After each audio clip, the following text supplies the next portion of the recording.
What is going on, you guys? Welcome back. Another episode of the Social Wealth Podcast. We have JD, the finance cowboy, on with us today.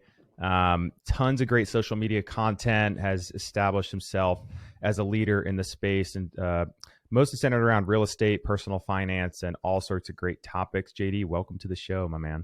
What's up, guys? I appreciate you having me. Yeah, man. Keelhana's finest individual. Let's go. Coming in a close second is radio, but first, finance cowboy. God rest his soul. What a legend. What a legend. JD, you were made for podcasting and radio. The voice, I could close my eyes. I think I could just listen to you for a couple hours straight. So, I don't know how to take that, but I'm thank you. Thank you. Most people say I sound like a redneck, but I guess you guys are from the South too, so y'all get it. Yeah, I'm gonna call you and you could talk to me to sleep. How about that? Some ASMR or something. You should start that channel, Finance Cowboy ASMR. Oh man. All right, neither here nor there, man. But give us a little background on you, like where you grew up, and ultimately how you got into creating content on social media, what that led to, how that's changed your life. We'll get into all the nitty gritty stuff here in a little bit, but walk us through at least the past 5 or 10 years and how you became Finance Cowboy. Yeah, great question. So I grew up not far down the road from Elliott, in the upstate of South Carolina, and didn't come from money. My dad's a pastor, so the whole finance, real estate, which is a big topic of mine, it just wasn't something that was talked about in the household by any means. Pastors don't make a lot of money. I had a great upbringing, just money wasn't a big topic. And so I get through college and start working and realize that I was in a lot of debt.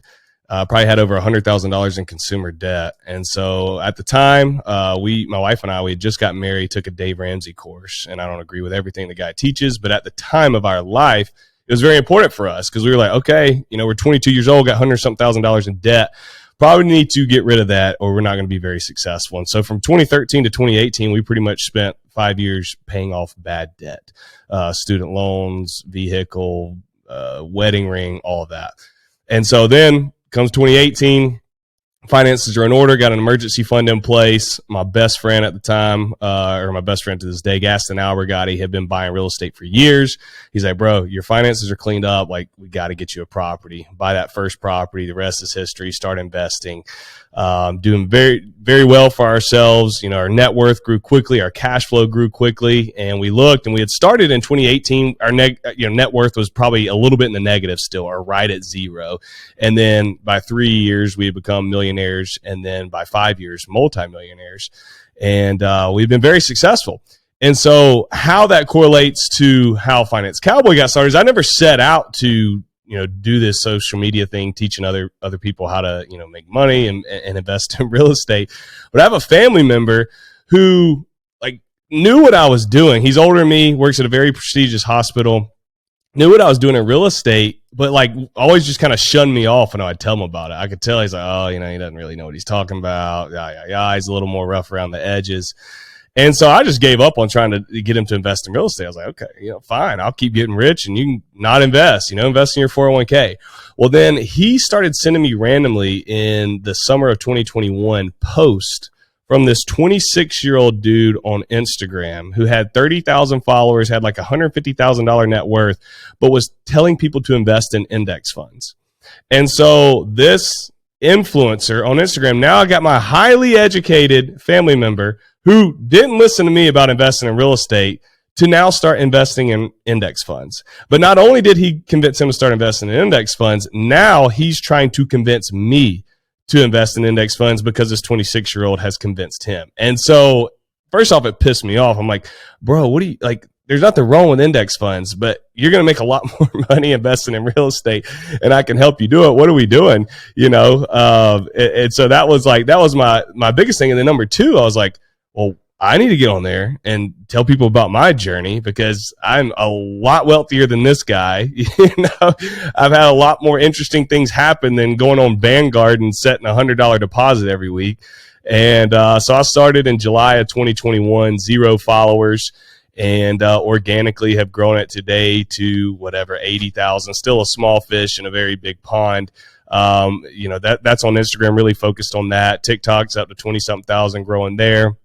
And then we're really pushing podcast and YouTube this year. So it's been an absolute blast. We've launched a coaching program, sometime in the middle of all that, met a lot of cool people like yourselves, on this podcast today. So been quite the journey. Yeah, man. What does the coaching program look like? I mean, like, is it just you, or you said we a couple times? Are you working with someone else or spouse, or what is that? What does your team look like behind all this? Yep. So the team with the course and the social media and all is I have an executive assistant, and then I have a social media manager. As far as the real estate stuff, I'm mostly doing a lot of the coaching myself. So the way the program's set up is we do like a 10-week course structure now. And so there's over like 150 pre-recorded modules. We have a community, that we host that everybody's, chatting with and sharing deals in. And then I offer a ton of guides, resources, contracts, and then we hop on a coaching call every week, with myself, and then they have access to me directly for those 10 weeks. And if they decide they want to stay on longer than that, then there's an opportunity to do that. But it's really cool because I mentioned my best friend Gaston kind of hold my hand and mentor me throughout my process. And now I'm getting to do that for other people because it's a complex topic. You guys know, y'all own a lot of Airbnbs. Real estate's not something where you can, take a 6-module course on without anybody kind of helping you out and be very successful. You need that person holding your hand along the way. And I'm able to do that, and I really enjoy it. Yeah. And what did the first real estate investment look like for you? I think you said back in 2018. I know you mentioned you do a lot of BRRRRs, which you explain that to folks too who aren't familiar with the BRRRR strategy. Yep. So the BRRRR strategy is buy, rehab, rent, refinance, repeat. So you'll find an undervalued property. You'll buy it in cash. You'll renovate it. Let me take a step back. You'll buy it in cash, usually with somebody else's money. So the way I do it is I have private lenders. They will lend me the entire purchase price and rehab. Okay. So the full amount's lent to me by a private lender, and I'll pay them interest only payments until I refinance at a bank. But I'll buy it with their money, rehab it with their money, get a renter in there, refinance it with the bank. So now that I've got it rehabbed and I got a renter in place, the bank will get a new appraisal on the property, and they'll lend me 80% of that new appraised value. Hopefully I bought it undervalued enough, put enough rehab in it to now it appraises for a lot more, where I can pull out 80%, pay that private lender back, and then I just repeat that process. And so that's what I do for the majority of my properties now, because my cash on cash return is ridiculous, because I usually don't have any of my money in. If I do, it's a couple grand for closing cost or something along those lines. But my first 2 deals, I didn't use that strategy. I bought these 2 rental properties, with 20% down, and I used my own money for rehab. And I did them in a matter of, 5 months of each other. And one of them was in Greenville, South Carolina. One of them was in Anderson, South Carolina. And I looked after I finished the second one in Anderson, and I'd spent like $50-something thousand, and I didn't have any more money in my bank account. And so I was like, all right, well, we're going to have to figure something out here because I'm not going to be able to keep buying properties. Now, if I buy 2 a year, am I going to be wealthier than the average person in the long run? Yeah, but you guys know, once you get a taste, like once you do that first deal and it works, it's off to the races.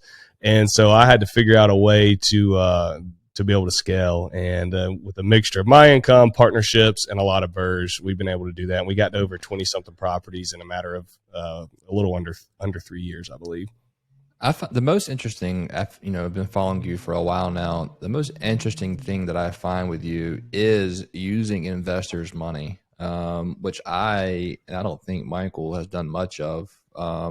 So what got you into that? How did you learn how to do that? And how has that evolved since you started?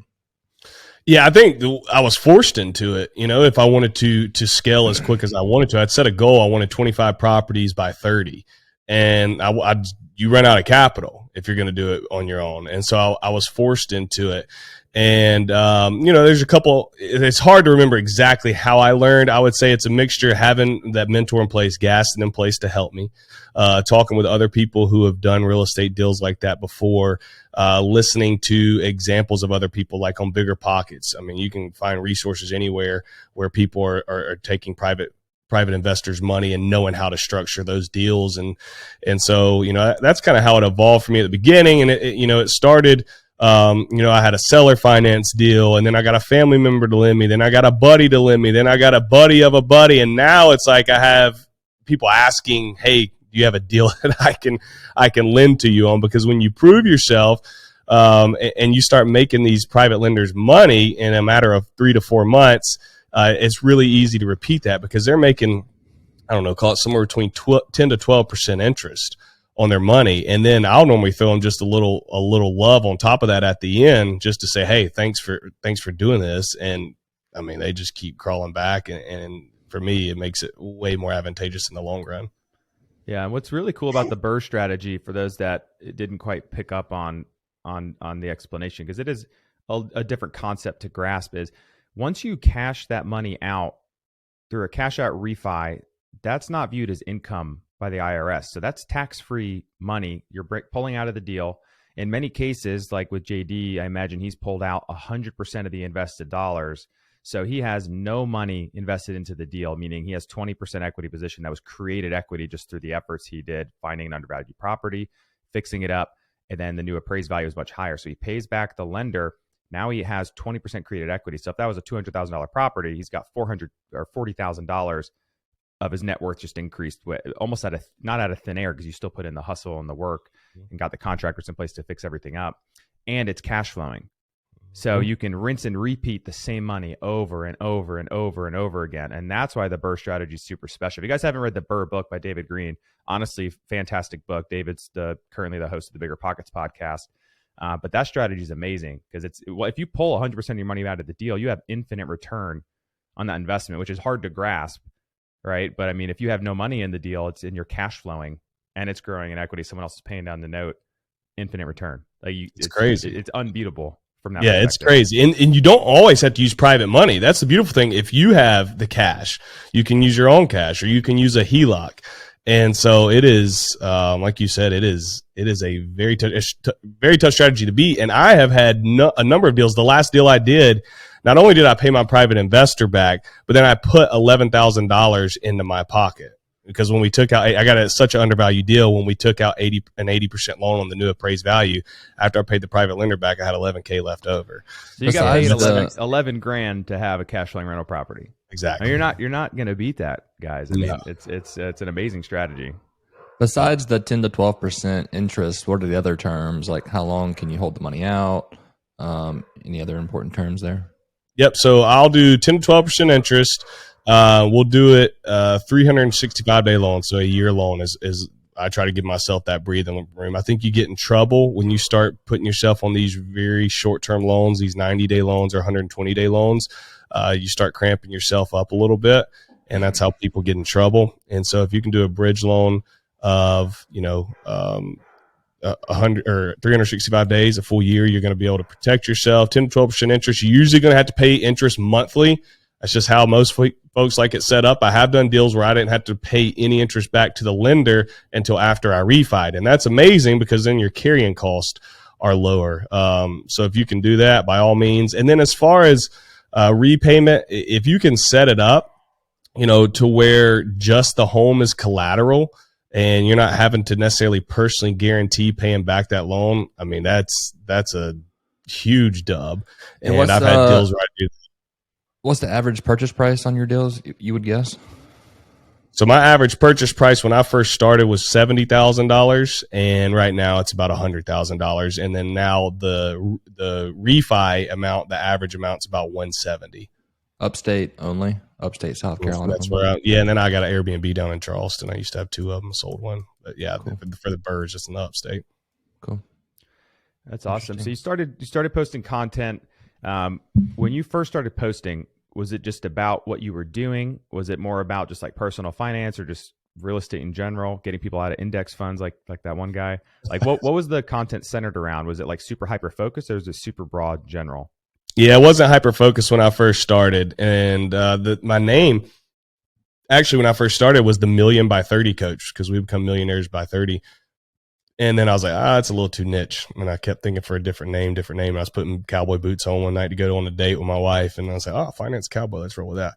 And I used to not show my face. I had a cartoon avatar, and I would just talk about personal finance, which I still talk about personal finance because I think it's a part of buying real estate. I don't encourage people to buy real estate if they're drowning in debt. People will be like, well, we're living paycheck to paycheck. Should I join your program? I'm like, no, don't go listen to Dave Ramsey or something, So that's kind of where it started. But what was interesting is I would throw in snippets of my real estate journey. And the market was like begging for it. It was crazy. I say begging. I didn't have a ton of followers, but I could tell by the engagement in the DMs, it's like people were wanting more real estate than they were personal finance. There's a decent number of real estate people today on social media, but there's a whole boatload of personal finance gurus on social media. And so I think people were kind of like, oh, this is cool. Let's hear more real estate. And so I really honed in on that and ran with it. And I just was in the trenches for 6 months, finally got to 5,000 followers. And then I used to do these videos. I need to bring them back, but now long form content cut up into short form is just so easy to produce. So it's hard to make myself sit down and do, the more creative style videos, but I would do these videos where I'd hold my phone up and I would talk through analyzing a rental property.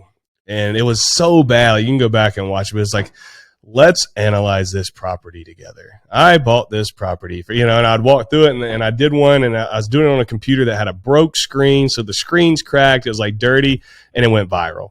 And so it took me from 5,000 to 30,000 followers. And then I had another one analyzing property. I did Airbnb, went viral. And that took me 50,000. And then I had another one, took me to 75,000. And then I got shadow banned. I was walking out to the, softball field, Elliot, to play with Zach Jones and Trusco Shannon and all those guys we're going to play against was this fall. And I walk out and I'm talking junk on my Finance Cowboy story. And I said, about to drop some bombs tonight and posted on my story, and Instagram shadow banned me for 3 months. Had my account. If you go look at account status, it said, we will not promote your, content to any of non-followers. And so I sat at 75,000 followers for 3 months, or I'd probably be over 100K. But anyways, can we just get one baseball player on the board at Meta? I mean, that would help. What's bad about all the tech companies now is I had somebody that I know, they had posted a photo. It was in Nashville on a street called Dickerson Pike. And he sent the address as part of the check-in instructions, and Airbnb blocked out the word Dick at the beginning of Dickerson Pike. And so they didn't even get the full address. So they didn't know how to get to the house. And Airbnb blocked it. And it wasn't it wasn't a space in between. It was part of Dickerson, a full street name. And ridiculous. I was like, that's ridiculous. It's sometimes I get what they try to do. They're trying to eliminate certain things. I don't think it's immoral for them to attempt to do that and censor some things, but it gets to a point where it's too big for any people to control, and it harms people and then it takes forever to mediate any of those types of issues like you experienced. But I had videos blocked all the time on TikTok. There's girls shaking their ass with no clothes on, and it's 2 million likes and everyone's clapping their hands yes, queen. And then it's me posting about an Airbnb, and it's people found this content offensive and this is going to harm some individual. We've blocked this video. If you do it again, we're going to ban your account. I'm like, yeah, come on. It's crazy. It's crazy. I don't know what triggered it, and they don't really tell you. Or you're selling illegal products or service. And I was like, no. And I marked it as an ad. I do everything you tell me to do. It's crazy, man. So that's unfortunate. Are you back? I'm back. I'm in the clear. Did they just eventually took it away, or did you have to harass them? I kept requesting a review, and nothing would happen. I think it would just kept hitting their AI algorithm or whatever. And so finally, I went and found every Meta person on LinkedIn that I could find, and just copied and pasted a message. Found every email I could find, and 2 days after I did that, it was lifted. So I don't know. Nobody responded to me. Nobody said a word. It was just lifted, and so. I don't know what it was, but yeah, thank God. What's crazy though about the growth, and you mentioned a video took me to 10 or 20 or 30,000 followers within a week. A lot of people don't understand that it's just about consistency with content, and you could post the same shit all the time, and eventually one just happens to hit one day. And once it hits that algorithm right, it can explode. And I think for me, it happened several times on TikTok. And that's where you start to feel oh, I'm going viral, but it's it's just for whatever reason. But don't get discouraged if you're posting a bunch of content and you have no growth. But if you have no engagement, like try changing the type of content, try changing the material, try changing the hook, the delivery. Once you find one that hits, literally just repeat that same structure video, do the same video over and over and over again until it doesn't. A lot of people are like, oh, I got to create something new. It's like, no, you kind of just have to create the same thing over and over again because that's what your audience wants to hear. Yep. And I had a couple of videos that I got like 200,000 followers on TikTok, in like 2 days. Wow. Nuts. And this was when I was in a camper van traveling. And I just like I was like, I didn't even feel like posting. I just recorded something in the back of the van, like camping with my wife, and I posted. And the next morning I woke up, I had like 3 million views. I'm like, this is nuts. The reach on these platforms is crazy. But the 10 videos before could have gotten like 4,000 views. Could have been like nothing. Yep. Same thing with Instagram. I didn't grow on Instagram for like 2 years. I barely had more than like 13,000 followers. One video in the span of 2 weeks got me to like 125,000 followers. I was like, this is stupid. I was kind of pissed, but I was happy about it, but like, how come all this other effort I put in? But anyways, that just goes to show that like, and hearing you and a ton of other people we've interviewed, this consistency is key. And if you guys want to have any type of growth or longevity on social media, establish a personal brand, there's one thing that everyone says is consistency. You have to be consistent. Show up every day. And a lot of days it's not fun to show up, but if you do it, it's well worth it. Yeah. But just like the growth, right? Just like the growth can really accelerate overnight, like the hockey stick on a graph. The same thing can happen with the underlying businesses, which I want to get into next, which I don't know if you've done much affiliate marketing, brand deals, but it sounds like you've gone into the coaching space, which can be very rewarding, especially when you have a good product and you're helping people. Value first approach. And if you help people, that can also ride the wave because all of a sudden your audience grows. If your audience grows 10, 20, 100x, sales can as well. So I'm curious how you started. Like, what was the first dollar you made from social media, and how has that looked over the past several months or several years? So the first dollar I ever made is I created a little rental property calculator and sold it for like $20, $25. I still do. And I think the first year I sold it, I made like 15 grand off a $25 product. And I was like, because at the time I was doing a lot of those videos where I analyze properties. I was like, okay, obviously it's not life-changing money by any means, but I was like, this $25 product made me 15 grand and I'm not even promoting it really. I'm just shooting videos and it's in the video. So I guess I am promoting it, but I wasn't doing it on purpose. I just needed content. And, so that's first. And then I knew I wanted to coach. Like I knew, that's a good way to monetize and it's a good way to help a lot of folks. Cause I just remember being in that place where your mind's just kind of like spaghetti brain. You just can't put all the pieces together on how to actually buy real estate. And so I started working on the course, I would say in 2021, even when I didn't have that many followers, cause I knew one day, I was going to have a course. And so I get it all built out, and throughout 2022 really was slow with it. I had some other projects going on, but I gave myself a deadline of November, I think it was 7th. And I had been building up a wait list, an organic wait list from my followers. And we got the wait list to like 1,200. And so we opened cart, sales calls on the 7th to our organic wait list and closed about $225,000 in 8 days. So I don't know, I can't remember, it was 75 people, 80 people, whatever it was at the time. And I was like, wow, I got real nervous. Like I was thankful. I was like, whoa, this is great. And it's not in my mind. I'm like, do we do this in 8 days? But in reality, I've been working on this course for a year and I've been building this brand for almost 2. So it's not just, oh, I just made, money. But I was like, man, but then you're like, you probably felt like this maybe when you first launched yours, you're like, oh, now I got to make sure that I fulfill these orders, in a good way. And that's big for me, just making sure. I'd already pre-recorded a ton of stuff, put all the guides. So I knew it was good, but still there's this sense of like, am I allowed to do this? Right. The imposter syndrome sets in a little bit. And I feel like a lot of people have that, but it just goes to show that you put out good value to people. If you put out shit content, you're not going to have $250,000 in pre-orders that close in the first 8 days, so you spent this, like you said, 1 to 2 years building up that trust and the value first approach with people to say, hey, I want, even if all the content that's in your course is already out in video somewhere that you've put out, people want a deeper level of access to you because it can accelerate their journey in real estate and accelerate their, their time it takes to get to financial freedom.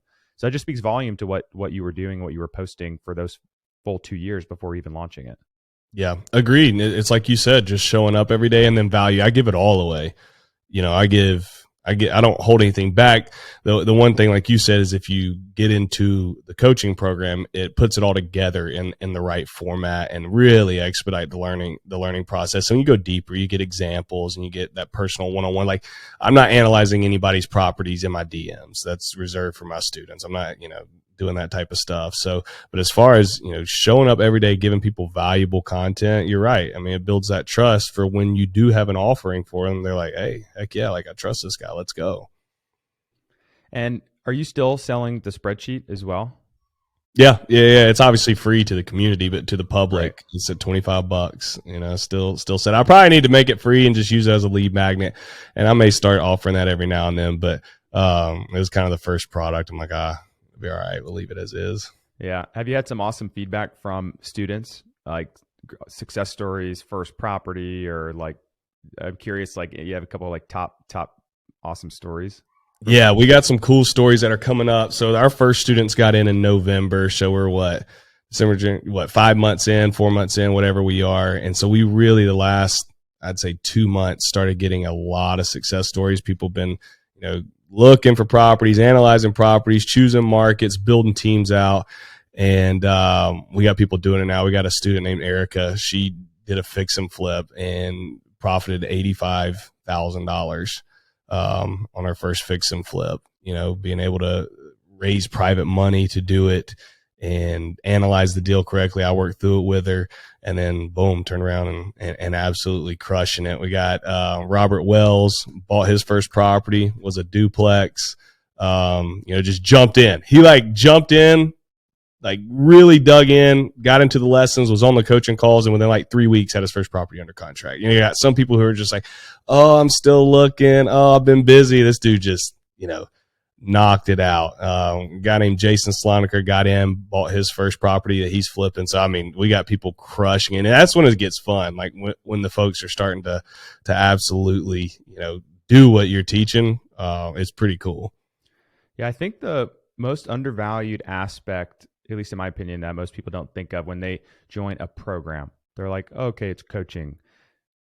The additional piece of value that you get is the community that you join. And I think what a lot of people, the feedback I get is, oh, the community is amazing. I didn't think it would be like this. Because if you put that together, regardless if it's like Discord, a Facebook group hosted through another platform, people can see other people succeed. They can see where they're evaluating deals, what markets they're looking at, get their feedback, how they're structuring their deals, sharing resources like lenders, GCs, whatever it may be. But I feel like that, what is it? A rising tide floats all boats, or whatever that saying is, right? But if you're in a community like that where people are crushing it, you start to elevate your game. And I think it just helps people take action faster if they're seeing other people succeed. You start to, some people will still make excuses, but hopefully for a lot of people, it starts to eliminate making excuses for yourself. Like, hey, they're doing it. I'm in the same community. Like, let's go. I got to start taking action. What's been your worst deal, best deal, Jaron? Oh, let's see. Best deal is the second Airbnb I bought. So I bought the first one on Seabrook Island in Charleston for $187,000, 2-bed, 2-bath. And then 2 years later, bought a house across the street, exact same style house, looks pretty much exactly the same, for $287,000, because the market had gone up, from 2019 to 2021. And I'm like, man, I was working at a conference for my W-2, and I saw it come on the market. I was like, let's do it. I didn't really give myself time to analyze it. I just knew. I was like, let's just do it. But I still felt like I was paying too much. And then, so I closed on it $287,000. A year later, a guy offered me $460,000. And I was like, well, I normally don't sell once I buy, but almost $200,000 in a year, and I'd already held it over a year by the time we closed. So I was going to be capped at long-term capital gains, which was 20% for me, instead of having to pay 37 whatever percent with short-term capital gains. So I did that. My worst deal, knock on wood, I've been blessed. Like I haven't got hammered yet. So if I do, I'm blaming on you for asking that question. But I would say probably my second property, it was my worst because I overspent on rehab. I probably could have spent $10,000 and ended up spending close to 30, and just didn't know what I was doing. Tried to be Chip and Joanna Gaines, and then kept it as a rental. And then now that I know, I'm like, bro, that was the cash on cash return on that is awful. I probably need to sell it. Like to this day, I probably need to sell. I think I refied eventually, like 2 years later, to pull that money out and feel better about myself. But that was done. That's a lot of mistakes rookie investors make is over, over renovating a home, especially in the long-term rental space. Now for, you're talking about short term, it's a totally different world. You got to stand out above the crowd. But when you're just, B2C class neighborhood, you don't want to make it too nice. What shouldn't you have spent money on that you did spend money on? So I knocked out a wall. I put down all new flooring. I put backsplash in, granite countertops, built a whole new deck in the back.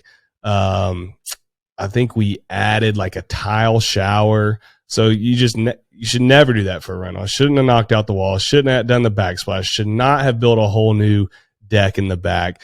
Don't do tile shower for a rental. Should have done a $500 insert shower from Home Depot.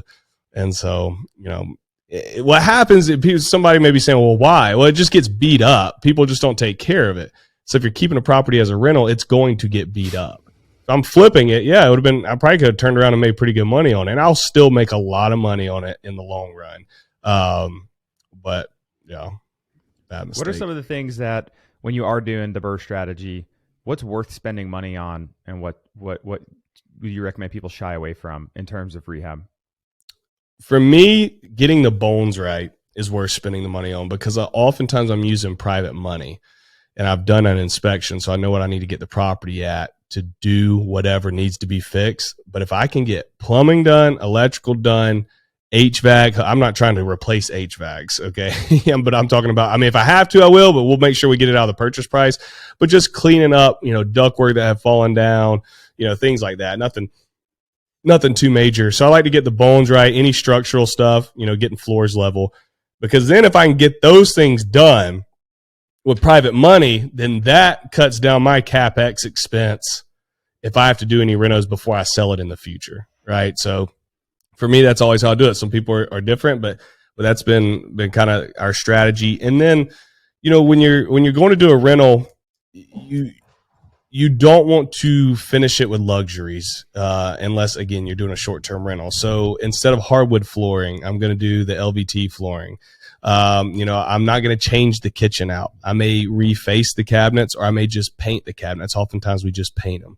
I am going to, like I said, not tile a shower. I'm going to put an insert shower in place. I'm not going to buy the luxury vanities. I'm going to buy the $150 vanities from Home Depot. So things like that, I'm not going to do crazy landscaping because they're not going to keep up with it. So do you usually paint? Yeah, we will paint the inside of the house every time. Great question. Every time we paint it, because that just makes the house look fresh. It's amazing what a fresh coat of paint can do to a home. Yes. Yeah. Usually for short-term rentals, for me personally, it just depends. We'll try to stack it with amenities.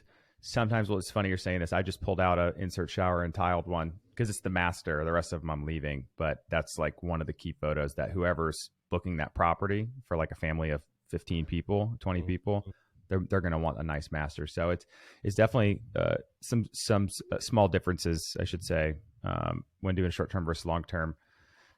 When you're like, what does your cash flow look like today? How many properties do you have? And any partners involved in those deals, or was it just on the lending aspect or private money side, and then you guys still own everything, you and your wife? And what does the cash flow look like across your portfolio? Yeah, so we own, I don't know, 10 on our own, just me and my wife, maybe more than that. It's good when you don't know. You're like, well, I know. I need to pull up my rent roll, and I can tell you exactly. I probably should look up this stuff No, before I just go on interviews. Somewhere in that ballpark. And then I bought a mobile home park with my buddy Gaston. And then me and him also have a small portfolio of probably another 4 or 5 homes. And then I own a house with my buddy Clay Tucker. So I think we're at 21 now. We were at 23 at one point. I sold that Airbnb, and the first house I ever bought in Greenville.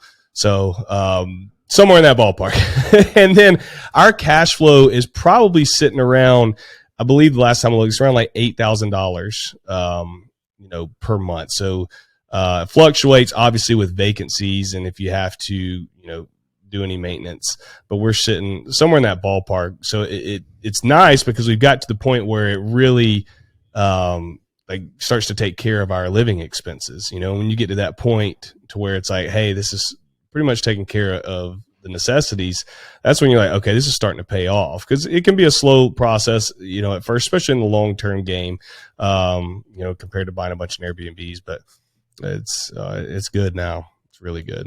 Are you going to stay focused on single family, or are you looking at more mobile home parks, multifamily? What else are you looking at? So I'm looking at Airbnbs to add a couple more of those to my portfolio right now. The long term, I'll always do that because I can recycle other people's money. And so I'm getting real aggressive this year. I like to buy 10 and just stack those up and then use my own capital. I'll mix some into, I'm not a big market guy. I don't buy in the stock market a lot, but when there's blood in the streets, you kind of got to take advantage of what's on sale. So I'll probably allocate and grow my liquidity there, and then spend my own money to buy some cash flow in Airbnbs this year. Probably try to get 2. So that's kind of my focus. I'm fine with mobile home parks too. I bought the mobile home park because it was a cash flow play. The cash flow is great on them. The problem is the homes themselves depreciate. Now we own the land underneath.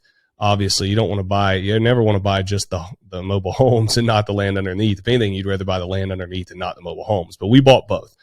And the cash flow is great, but they're depreciating in value. If I can, get close to matching that cash flow with an Airbnb, then I can take advantage of obviously cash flow, but then the appreciation over time, because ideally you're buying an Airbnb in an area that's going to continue going up. Yeah. Maybe do a tiny home park for short-term rental. Hey, did you see? Probably different, but yeah, for sure. But did you see Home Depot's selling them now for $15,000? Little prefab tiny homes. Yep, that's cool. That's cool. Yep, that was neat. I had a client of mine that did some coaching with me like a year ago. They bought a plot of land in Gatlinburg, and they had like 2 or 3 old cabins on it, and they went and presented a plan to the city and got approved to throw like 15 or 20 prefab tiny homes from a tiny home builder. I think it was in Georgia, maybe it was Tennessee. And then they rehab the cabins. So now they have like a whole compound there on a little pond.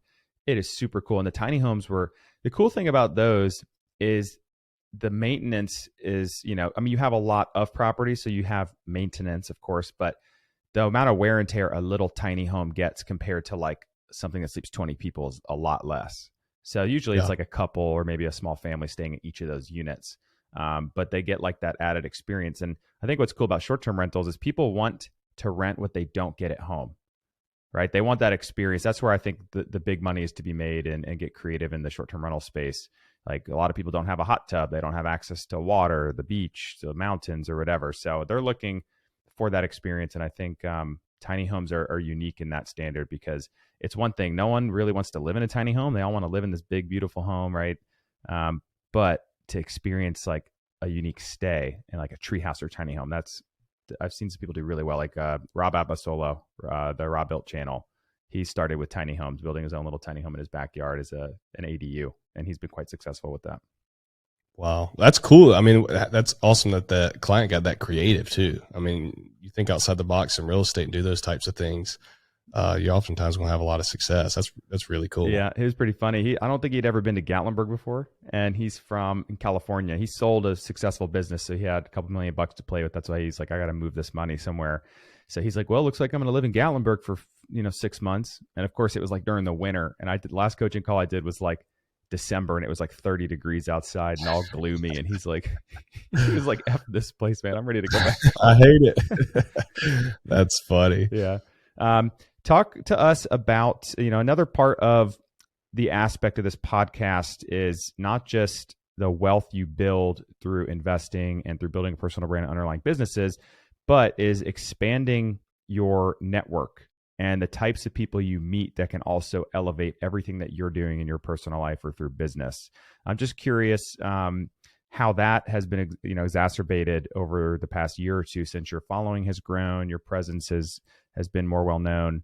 What has that done for you in the past, year or so, just through the people you've met? It's been awesome. You have no idea when you set out on this journey the people that you're going to meet. You have no idea. And good and bad. There's some knuckleheads out there, but there are a lot of great people out there who have done so many interesting things.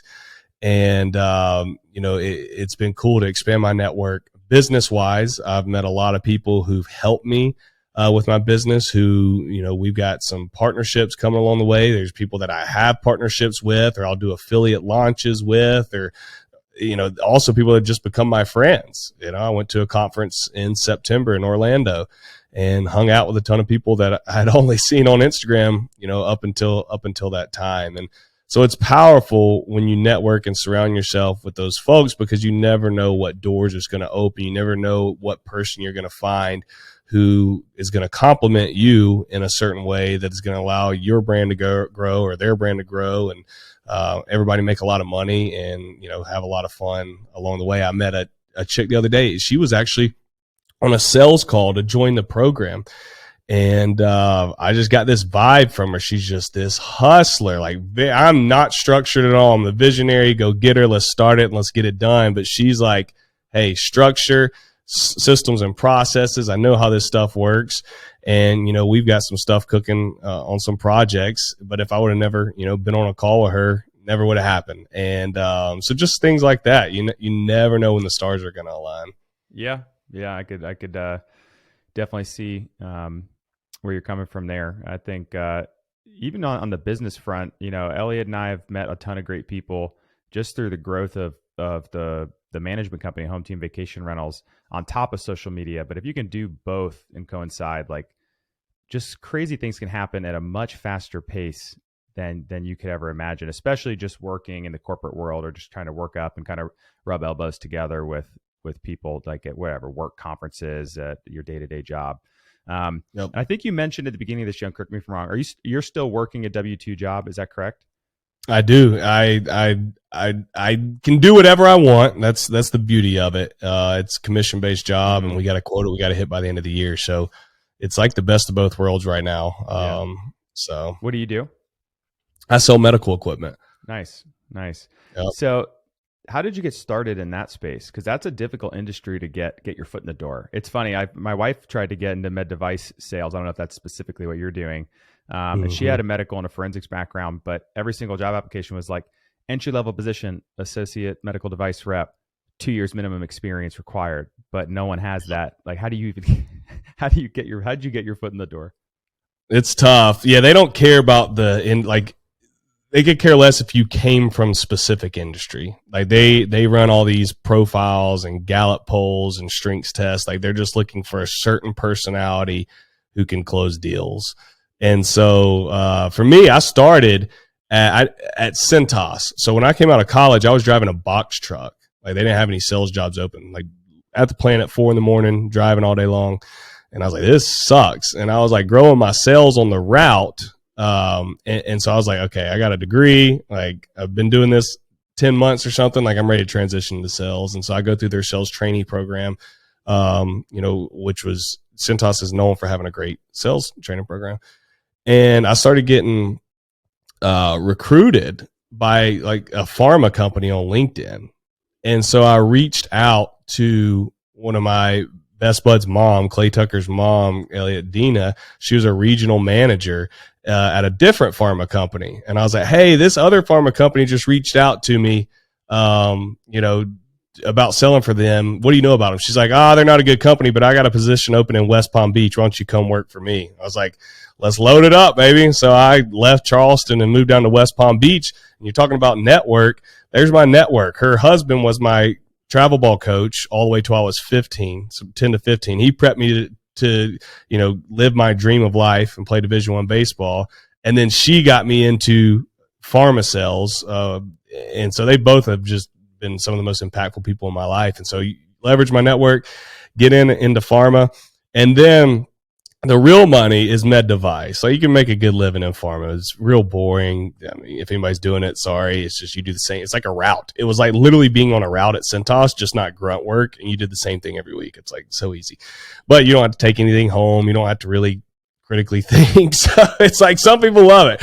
But I was like, no, I know I want to make more money. And I was living in Jacksonville, Florida. I was ready to come back home. We had just had a kid. So I just started applying to all the medical, like pharma jobs, medical device jobs I could find. And there was a position open with my current company. And I just interviewed, had no recruiter.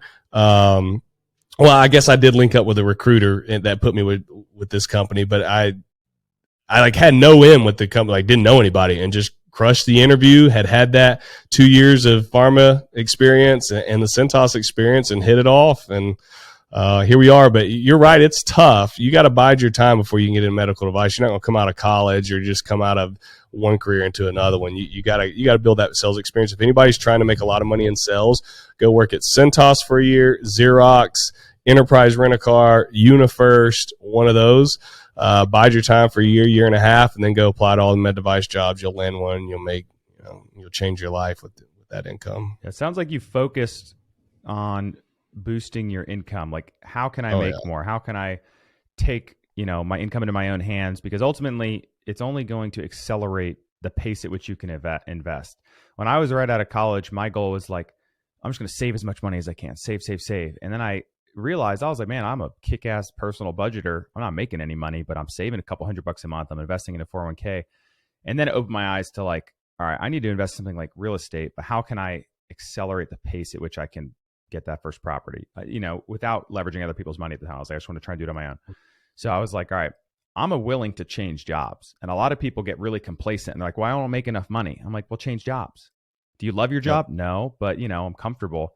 It's like side hustle, change jobs, get into a commission-based role. If your goal isn't to be a career person at that employer, you got to be open to change. It sounds like you were open to that pretty early on. You relocated a couple times, you changed industries a couple times, but ultimately you took a much greater control over your income without letting lifestyle creep catch up and just increasing your expenses, your liabilities each month, and kept that up to par. So if you can increase your income without increasing your expenses, invest. Then all of a sudden you have, like I said, a couple $100 a month to do index funds or something, right? Now you can maybe have a couple $1,000 a month.